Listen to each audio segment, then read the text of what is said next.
Sponsored by Squarespace.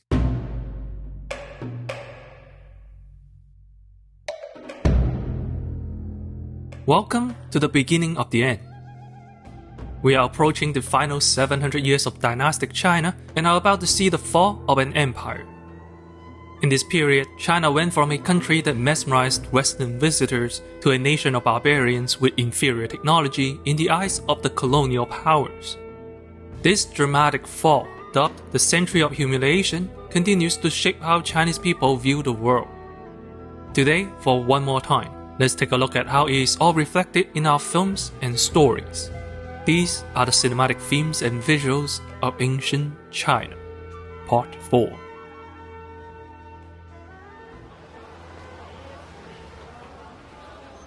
Can you explain this 100-year gap in your resume? It was the Mongols. Oh. Yeah, remember how the Song dynasty was terrorized by the Liao Empire? None of them mattered. The Mongols swept through the entire Eurasia. China became one of the successor states of the Mongol Empire. Thus began the Yuan dynasty. The Yuan dynasty was a strange time. The Mongol rulers were conflicted on whether or not to adopt Han Chinese culture. Various ideology like Confucianism was promoted, all while the ruling class tried hard to resist assimilation. At the same time, thanks to the vast expanse of the Mongol Empire, China became more connected to the West. This was when Marco Polo visited China and spent 17 years working for Kublai Khan. His journal fascinated the people of Europe with stories of immense riches and fanciful culture. The result is a China that was both familiar and foreign in the eyes of a Chinese person. This contradiction is how Yuan China is depicted in films. That is, it is often not depicted at all. There are very few movies and shows set in this relatively short dynasty. With the Yuan rulers being foreign invaders who did not want to assimilate, it doesn't make for an appealing setting for Chinese artists. When a story is set in the dynasty though, its unique identity is often embellished. Kung Fu Codemaster, based on a Jin Yong novel, saw the protagonist becoming the leader of a Persia-originated cult. He challenges the Chinese orthodoxy, fighting alongside characters of various ethnicities. Not technically part of the Yuan dynasty, but China also made a few TV shows about Genghis Khan. Kublai Khan, the first true emperor of the dynasty, placed Genghis Khan on the imperial record as the founder. Thus, he started the never-ending debate on whether Genghis Khan was a Chinese emperor. Turandot, based on an Italian opera, tells the story of a young prince from Tartary pursuing the affection of a Chinese princess. The film is a fascinating relic showing how the Western fascination with the Far East would work its way back to China. The movie also sucks ass, so let's move on. In the end, the Yuan dynasty lasted less than a century. It fell before its cultural impact manifested, but impact is still made. With the Mongol rulers in charge, the traditional aristocrats waned in power. Art became a form of mass entertainment, with opera theater being the most notable genre. From these stage plays came their scripts, which would then be compiled into plain language novels. This was how we get Romance of the Three Kingdoms, Water Margin, and eventually Journey to the West. Written in spoken words rather than classical Chinese, these novels were much easier to read for commoners. This is perhaps the reason for the longevity. And I think that is the greatest legacy of the Yuan dynasty.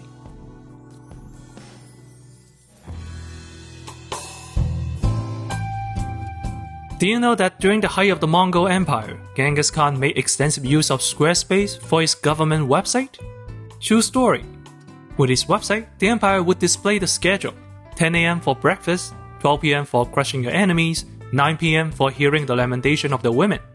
But Yang, I hear you ask, how could they possibly make a website if they have such a busy schedule? I'm glad you asked. With Squarespace Fluid Engine, all you need to do is pick a template and edit to your liking. It's so easy and quick, you can probably do it on horseback. The extensive analytic tools give you insight on how your website is doing. With such amazing tools at his disposal, it's no wonder why Genghis Khan conquered the world. If you are interested, you can start a free trial at squarespace.com/accentcinema, use the code accentcinema, and you can get 10% off your first purchase. That's why, if you want to start your business empire or want to publish your portfolio, show up your music, you should use Squarespace. Check out squarespace.com/axnercinema and start your conquest today.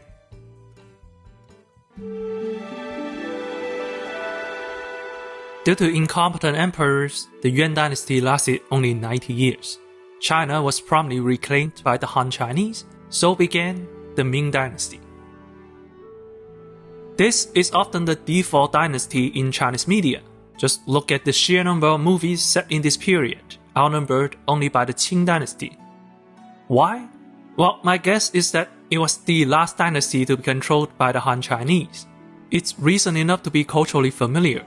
The furniture looks near identical to the stuff we still use in China today, but it's still old enough to be an ancient wuxia setting. But the real reason, in my opinion, came from the dynasty's cultural preservation. This dynasty reinforced the Great Wall, repaired the Grand Canal, and constructed the Forbidden City. It saw the completion of classic novels and opera plays, immortalizing stories that are still popular today. In short, the Great Wall is the Ming Wall, the Forbidden City is the Ming Palace, the Three Kingdoms novel is the Ming edition. Ming culture is Chinese culture. The ubiquity is why the dynasty is the default setting. That's not to say the dynasty was without flair. In pop culture, this was the dynasty of powerful eunuchs and secret police. How exciting! More than most dynasties, the Ming government employed eunuchs in high official positions. Admiral Zheng He is one such example. With an armada of whopping 300 ships, Zheng He and his fleet made 7 voyages. It was the largest expedition of its time. In his mission to spread the prestige of China, Zheng He reached as far as East Africa. Badass. But then, there were the villains. The Ming government had the Eastern Depot, an intelligence agency that spied on nobles, ministers, and commoners alike. It was the secret police, and it was operated by eunuchs. The Eastern Depot is a wuxia media staple. After all, you gotta have some secret kung fu to be a secret police, right? Among the head of the Eastern Depot was China's most infamous eunuch, Wei Zhongxian. He was an iconic corrupt eunuch with an insatiable lust for power. Through the use of secret police and court politics, Wei Zhongxian executed and assassinated practically all oppositions. Everyone called him the Vice Emperor. He controlled the government from the shadows. He was such an iconic villain. Whenever you see a Ming Dynasty eunuch, it's either Wei or an imitation of him. Of course, eunuchs like Wei was merely a symptom of a failing government. Wanli Emperor was famously indolent. Later in life, he never attended his court hearings. The government was utterly paralyzed. Meanwhile, Ming China grew isolationist. Believing itself to be self-sufficient, the wealthy Ming China saw foreign nations as nothing more than tribute states. The dynasty withdrew from diplomacy and limited international trade. This arrogance set a dangerous precedent that would come back to haunt China down the line. Shortly after Japan and Spain cut off trade with China, a series of natural disasters ravaged the empire. With its economy in shambles, the Ming dynasty collapsed.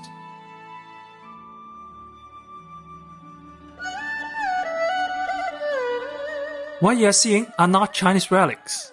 These are European-made goods created in an art style called chinoiseries.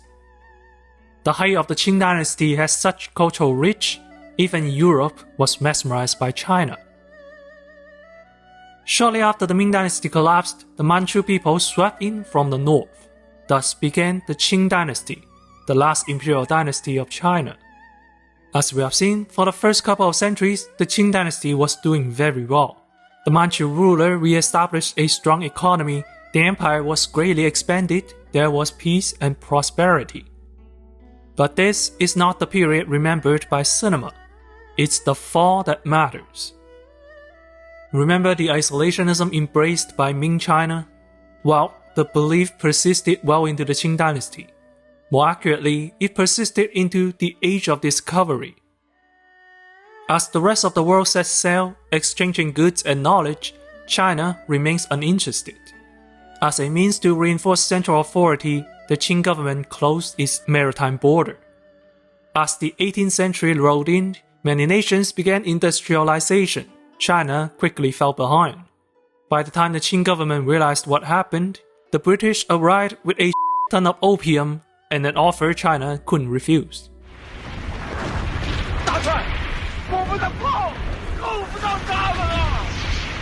China had fallen too far behind. Following the British came the French, the Germans, the Austro-Hungarians, the Italians, the Russians, the Americans, the Japanese. Holy shit. Welcome to the century of humiliation. China had become a barbarian nation, slowly being devoured by colonizers. Wishing to catch up, the government launched the self-strengthening movement. The goal was to rapidly industrialize China by learning from the West. And it failed. Meet Empress Dowager Cixi. You remember that line about the emperor in Shanghai Noon? Yeah, John, I heard all about the emperor. Must be a hell of a man. He's only 12. That was Emperor Guangxu, one of the many puppet emperors installed by Cixi. She was the one calling the shots. Technically, Cixi was a supporter of the reform, but her support was half-hearted at best. As China was marred by international conflicts, Cixi continued to spend exorbitant amount of money to fund her lavish life. But, much like Wei Zhengxian, Cixi was but a symptom of a dysfunctional government. Depictions of the Lei Qing government are always filled with greedy officials. The few who want to do the right thing are always powerless against profound corruption. 仗打完了，他们赚什么？ Kung fu movies set during the Qing dynasty are always about self-strengthening.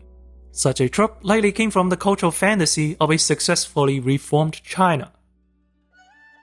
With madmen in court fighting for power, China was but an afterthought to its rulers. In search of a future that the Qing government refused to provide, the 1911 revolution toppled the dynasty. The last emperor of China abdicated in 1912. Thus, the 2 millennia-long imperial system ended. In the treacherous journey ahead, China will seek modernity. To this day, this old dragon is still trying to close the technological gap left by the Qing dynasty.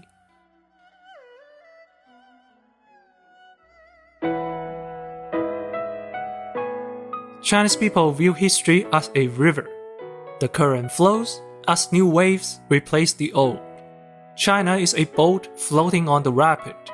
We must keep moving to stay in place, or else fall behind and become history. This is the lesson the world can learn from.